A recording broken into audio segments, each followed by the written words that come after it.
Well, one of the key pieces from that 2011 NBA championship team of the Dallas Mavericks is back in Dallas. Tyson Chandler back with the Mavs. As we move on here, ESPN Headlines, I'm Chris Hassel. And let's bring in ESPN Dallas's Tim MacMahon to tell us a little bit more about why Mark Cuban and company decided to bring back Tyson Chandler. It may not be all about him. Is that correct?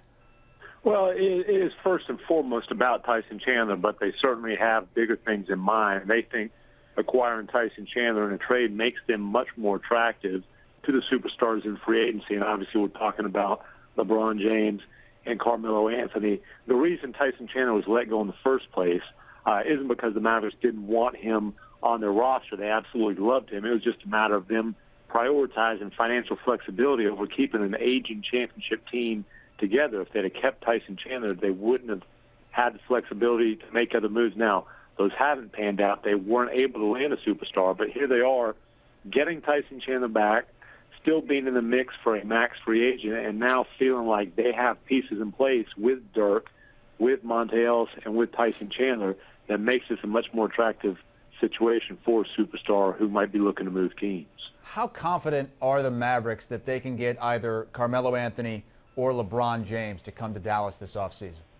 I don't think anybody here is fooling themselves into thinking that that this is a sure thing by any stretch of the imagination or even a good bet, but they definitely feel like, as one team source told me yesterday, they're quote-unquote real players in this after getting Tyson Chandler. They will have a meeting, a visit from Carmelo Anthony.